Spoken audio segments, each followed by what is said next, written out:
Welcome to Mrs. V's Reading Corner, where you can enjoy books for educational, fun, or even bedtime stories. Please take the time to like this video, comment below with how you enjoyed it, book suggestions, and more.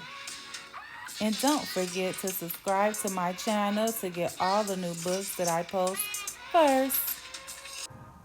Weslandia by Paul Fleischman, illustrated by Kevin Hawkes. Of course he's miserable, moaned Wesley's mother. He sticks out. Like a nose, snapped his father. Listening through the heating vents, Wesley knew they were right. He was an outcast from civilization around him. He alone in his town disliked pizza and soda, alarming his mother and the school nurse. He found professional football stupid. He refused to shave half his head, the hairstyle worn by all the other boys. Despite his father's bribe of $5, passing his neighbors two styles of housing, garbage on the left and garbage on the right, Wesley alone dreamed of many exciting forms of shelter. He had no friends, but plenty of tormentors. Fleeing them was the only sport he was good at.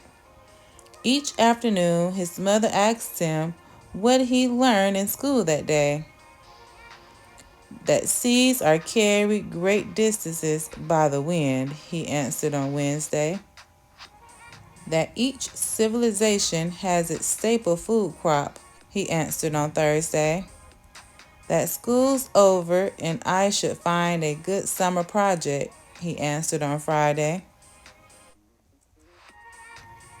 As always, his father mumbled, I'm sure you'll use that knowledge often. Suddenly, Wesley's thoughts spot sparkles. His eyes blazed. His father was right. He could actually use what he learned that week for a summer project that would top all others.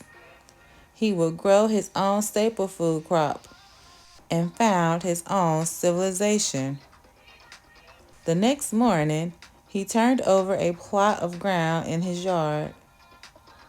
That night, a wind blew in from the west. It raced through the trees and set his curtains snapping. Wesley lay awake, listening. His land was being planted. 5 days later, the first seeding appeared. You'll have almighty bedlam on your hands if you don't get those weeds out, warned his neighbor. Actually, that's my crop, replied Wesley. In this type of garden, there are no weeds. Following ancient tradition, Wesley's fellow gardeners grew tomatoes, beans, Brussels sprouts, and nothing else.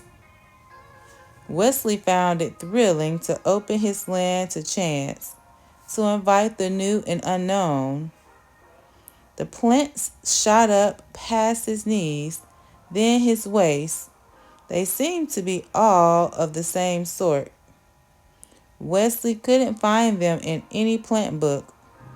Are those tomatoes, beans, or Brussels sprouts? Asked Wesley's neighbor. None of the above, replied Wesley. Fruit appeared, yellow at first, then blushing to magenta. Wesley picked one and sliced through the rind to the juicy purple center. He took a bite and found the taste entrancing blend of peach, strawberry, pumpkin pie, and flavors he had no name for. Ignoring the chef of cereal in the kitchen, Wesley took to breakfasting on the fruit. He dried half a rind to serve as a cup, built his own squeezing device, and drank the fruit's juice throughout the day. Pulling up a plant, He found large tubers on the roots. These he boiled, fried, or roasted on the family's barbecue, seasoning them with the plant's highly aromatic leaves. It was hot work tending his crop. To keep off the sun, Wesley wove himself a hat from strips of the plant's woody bark. His success with his hat inspired him to devise a spinning wheel and loom on which he wove a loose-fitting robe by the stalk's soft inner fibers. Unlike jeans, which he found scratchy and heavy, the robe was comfortable, reflected the sun, and offered myriad opportunities for pockets. His schoolmates were scornful, then curious. Grudgingly, Wesley allowed them 10 minutes apiece at his mortar, crushing the plant seed to collect the oil. This oil had a tangy scent and served him both as suntan lotion and mosquito repellent. He rubbed it on his face each morning and sold small amounts to his former tormentors at the price of $10 per bottle. "What happened to your watch?" asked his mother one day. Wesley admitted that he no longer wore it.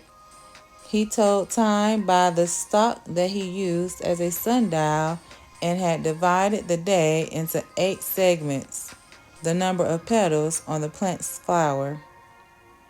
He'd adapted a new counting system as well, based likewise upon the number 8. Home to many innovations, he named Weslandia. Uninterested in traditional sports, Wesland made up his own. This was designed for a single player and used many different parts of the plant. His spectators looked on with envy, realizing that more players would offer him more scope. Wesley invented other games that could include his schoolmates, games rich with strategy and complex scoring systems. He tried to be patient with the other players' blunders. August was unusually hot. Wesley built himself a platform and took to sleep in the middle of Weslandia. He passed the evenings playing a flute he fashioned from a stalk or gazing up at the sky, renaming the constellations. His parents noted Wesley's improved morale. "It's the first time in years he looked happy," said his mother. Wesley gave them a tour of Weslandia. "What do you call this plant?" asked his father. Not knowing its name, Wesley had begun calling it Swiss, from the sound of its leaves rustling in the breeze. In like manner, he named his new fabrics, games, and foods until he created an entire language. Mixing the plant's oil with soot, Wesley made a passable ink. As the finale to his summer project, he used the ink in his own eligible 8 alphabet to record the history of his civilization founding. In September, Wesley returned to school. He had no shortage of friends. The end.